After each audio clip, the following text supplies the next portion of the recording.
Hello guys, it's me, the Tank Index here, and today we're going to be talking about the Vickers Media Mark II, which was obviously, as you tell by the name, the successor to the Vickers Media Mark I, and I think it's a pretty interesting take, so let's just get right into it.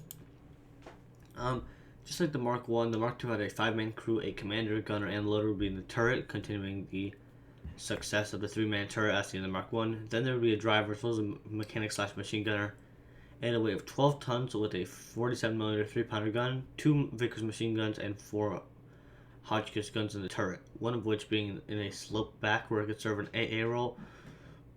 Though how well a Hotchkiss machine gun would do as an anti-aircraft role against non-wooden planes is debatable. It was capable of going 13 miles an hour, 2 less than Mark I, which is weird because this is the tank that replaced the medium Mark Cs. And some of the Mark V's, I guess. Wow, the Mark I was supposed to replace the heavies, so you'd think this one would be able to go faster, but I guess not. It was largely really improved Mark I, a higher superstructure and improved suspension with armor skirts. Yes, they are now protecting the suspension. It is about time they got on that. Rackham clutches, which gave it a permanent type of mechanical servo control. If you don't understand what that means at all, neither do I. Its armor consisted of 6.25 to 8 millimeters, which is literally just as pitiful as the Mark I. I mean, hey, you got a heavy machine gun with enough shots that'll probably blast through it. Armor-piercing rounds from World War I. I mean, hell, this tank's gone. The tank began production right in 1925, only a year after the Mark I. Despite this, rebuilding would continue until 1934, so nearly a full decade of this tank. It equipped Royal Tank Battalion until being phased out in 1938. They saw combat in the Mohmad campaign in India in 1935, which also gave it the title of being the first tanks used in India. In November of 1939, a few Mark IIs were sent in Egypt, where they were used to experiment with tank tactics. Those experiences were conducted by Major General Percy Hobart, who had become famous for using armored regiments in Egypt during World War II.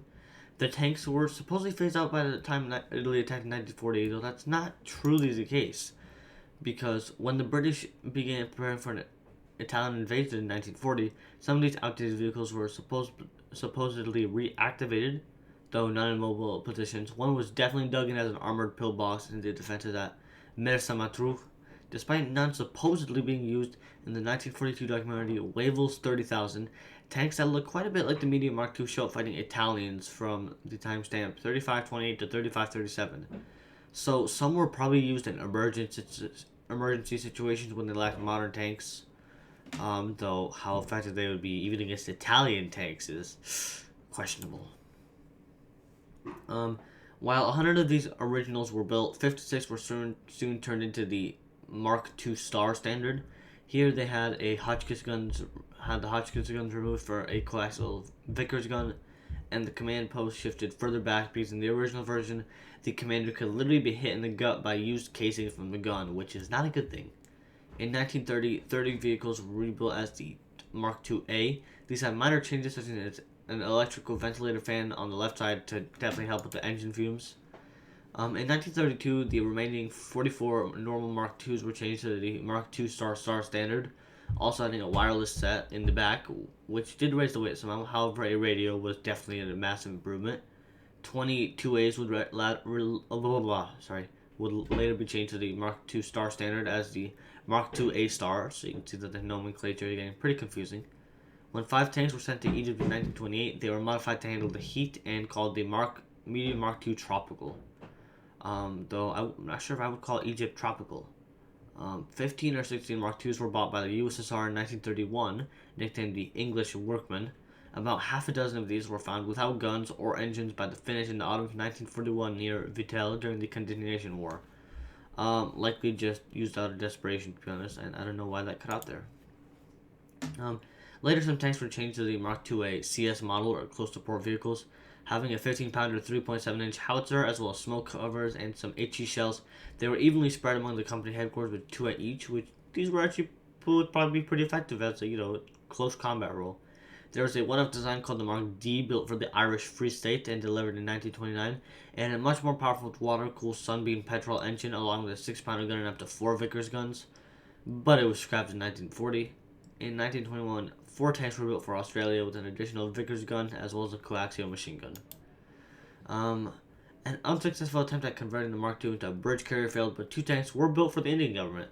Under the command of Lieutenant J.T. Crocker in 1927, these were tankettes with only 4 Vickers guns and were officially designated as the Tank Light Mark 1A Special L India. Wow, yeah, these are getting confusing. In 1928, a single tank was converted to a command tank by replacing the turret with a boxy top and arming it with only a machine gun. It had a short-range radio for tactical communication and a long-range one as well.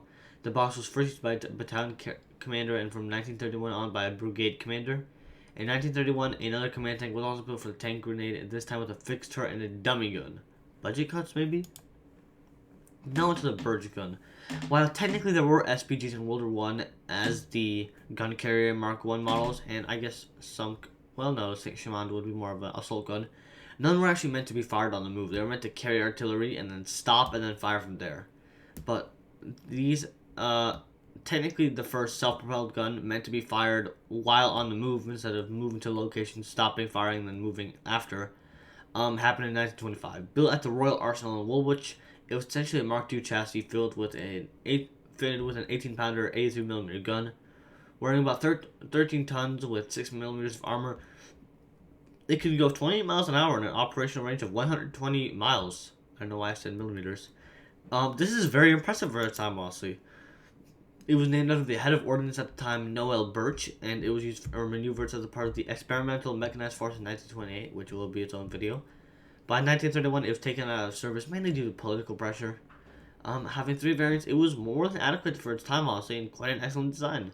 Despite this, the reason for it never being adopted or seriously produced was because the Army saw it as an unnecessary innovation that was too expensive compared to its worth, as SPGs hadn't proven that they were going to be important. This was probably honestly because they were just lacking funds after World War I and it was an expensive thing to pursue instead of normal tanks. Self-propelled guns would really only come back a decade and a half later in World War II, so they were kind of ahead of its time here, but didn't pursue it. On to the final assessment, the Meteor Mark II was quite a good design. It was part of the very important experience of the Experimental Mechanized Force, and took part in the very innovative experimentation at the time as the Birch Gun.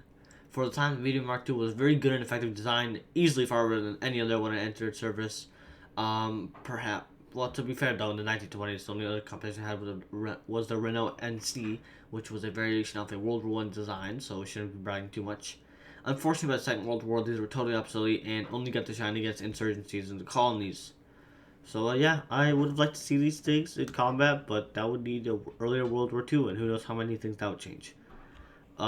If you guys enjoyed the video, please leave a like and consider subscribing. The next video, I believe, is a Vickers A1E1 Independent. Don't quote me on that. So, see you next time.